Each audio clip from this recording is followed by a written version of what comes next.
Good morning students, my name is Sneha Bhagat. I am from Preksha institute Dinanagar.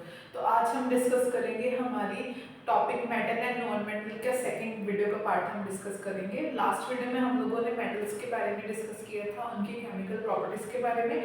आज की video में हम लोग डिस्कस करेंगे कि नॉन मेटल्स क्या होती है। नॉन मेटल्स को हम इंट्रोड्यूस करवाएंगे। तो नॉन मेटल्स, तो नॉन मेटल्स आपके वो एलिमेंट है, those elements which forms negative ions by gaining electrons। ठीक है, तो नॉन मेटल्स वो एलिमेंट्स हैं जो नेगेटिव आयंस बनाते हैं इलेक्ट्रॉन गेन करके।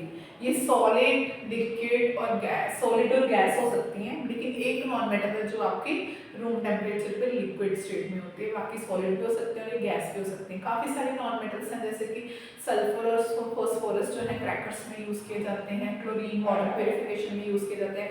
अभी हम इसके डिस्कस करेंगे कुछ प्रॉपर्टीज। ठीक है, सबसे पहले तो ना ही ये मेलेबल होती है, ना ही ये डक्टाइल होते हैं। मेलेबल और डक्टाइल प्रॉपर्टी हम लोगों ने मेटल्स में पढ़ी थी, जिसमें हम मेटल्स को हैमर करके थिन शीट्स, थिन वायर्स में कन्वर्ट करते हैं।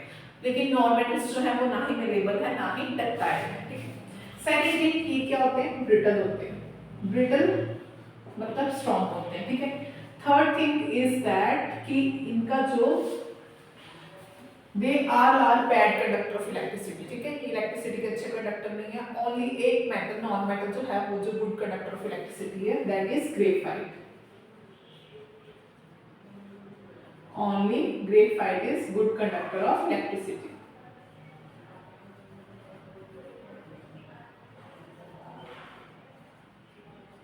ठीक है, तो ब्रिटल होते हैं, सॉफ्ट होते हैं। ओनली हार्डेस्ट नॉन मेटल कौन सी है आपकी? Only hardest non metal is diamond. Diamond क्या है? ये कार्बन की ही एलोट्रॉपिक फॉर्म है, तो ये सबसे ज्यादा हार्डेस्ट फॉर्म है इसकी। ब्रिटल होते हैं, इसके बाद good conductor of electricity only graphite है। बाकी वैसे तो ये बैड कंडक्टर ऑफ इलेक्ट्रिसिटी होते हैं सभी के सभी non metals. Melting and boiling point इनके क्या होते हैं? लो होते हैं। ठीक है, तो ये सारी थी इनकी फिजिकल प्रॉपर्टीज जो आपको पता होनी चाहिए। अब हम डिस्कस करेंगे इसकी केमिकल प्रॉपर्टीज। केमिकल प्रॉपर्टीज इसकी अगर हम देखें तो सबसे पहले हम लोग देखते हैं इसकी रिएक्शन, इसको रब कर देंगे। ठीक है, सबसे पहले तो नॉन मेटल्स जो है हम लोगों ने अभी पढ़ा कि ये नेगेटिव आयंस बनाते हैं इलेक्ट्रॉन गेन करके। ठीक है, तो ये क्या करेंगी? वाटर के साथ अगर हम इनकी नॉन मेटल्स की रिएक्शन करवाएंगे तो उनके साथ ये रिएक्ट करके हाइड्रोजन गैस इवॉल्व नहीं करेंगे। उसका रीजन क्या है? क्योंकि नॉन मेटल्स जो है ये क्या करती है? इलेक्ट्रॉन गेन करती हैं, ये तो इलेक्ट्रॉन लूज नहीं करती। मेटल्स में क्या था? वो इलेक्ट्रॉन देने के बाद हाइड्रोजन गैस इवॉल्व करवा रही थी वाटर में से, लेकिन ये इलेक्ट्रॉन को गेन करती है, ना कि लूज। दैट्स व्हाई ये वाटर के साथ रिएक्शन नहीं देंगी और हाइड्रोजन गैस इवॉल्व नहीं करवाएंगी। ठीक है, दूसरी अगर हम इनकी रिएक्शन देखें एसिड्स के साथ, इनकी रिएक्शन विद एसिड्स। ठीक है, एसिड के साथ अगर हम इनकी रिएक्शन देखें, जैसे कि मान लीजिए आपके पास सल्फर है, इसकी हम डिल्यूट एसिड के साथ रिएक्शन करवा रहे हैं। एक तो सल्फर डाइऑक्साइड बन जाएगी प्लस H2 बन जाएगा, या सल्फर ट्राइऑक्साइड बन जाएगी आपके पास। ठीक है, तो अभी देखिए इस तरह से आपके पास H2SO4 SO3, एक तो सल्फर डाइऑक्साइड बन जाएगी प्लस वाटर बन जाएगा। रिएक्शन को बैलेंस कर लेंगे हम, यहाँ पे आ जाएगा 2।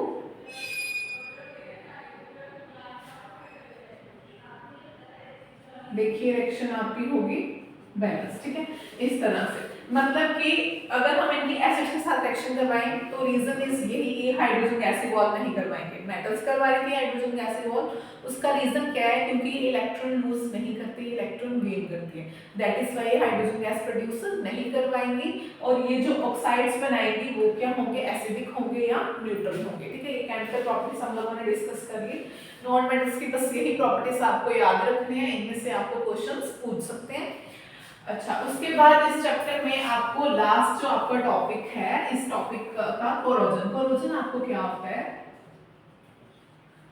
ठीक है, कोरोजन होता है कि कोई भी मेटल सरफेस जो है उसका सरफेस क्या हो जाना, वेस्ट हो जाना, कि उसके ऊपर कोई अनदर मेटल की लेयर बनने के बाद वो सरफेस इसका क्या हो जाता है, ब्राउनिश सी लेयर बन जाती है उसके ऊपर, उसको हम क्या बोलते हैं, कोरोजन। और कोरोजन को अगर हम आयरन के केस में देखें, लोहे के केस में, तो हम उसको क्या बोलते हैं, रस्टिंग बोलते हैं, ठीक है। कि कोई भी मेटल सरफेस है उसका क्या हो जाना, खराब हो जाना, उसके ऊपर कोई अनदर मेटल की लेयर जमा हो जाना, उसको हम बोलते हैं कोरोजन। कोरोजन को आपको प्रिवेंट करने के कौन कौन से मेथड है, एक तो सबसे पहले फर्स्ट मेथड आपका पेंट कर देना, ठीक है। कि हम लोग क्या करते हैं, जैसे आप लोग घर पे भी हम लोग क्या करते हैं, कोरोजन को प्रिवेंट करने के लिए मेटल सरफेस को पेंट से कवर कर देते हैं, ठीक है।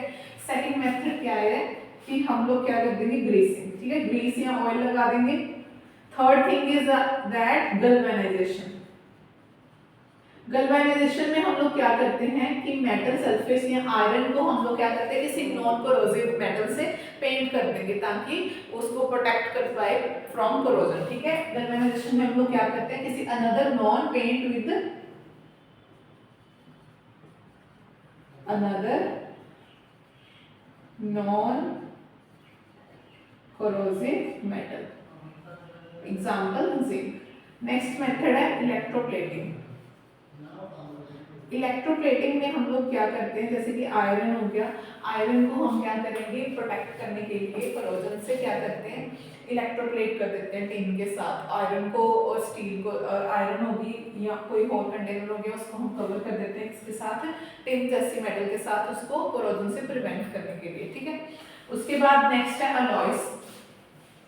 अलॉयस मतलब एक मेटल को हम दूसरी मेटल के साथ मिक्सअप कर देंगे, जैसे आयरन और निकल को अगर हम मिक्सअप कर दे तो स्टेनलेस स्टील बन जाती है, ठीक है।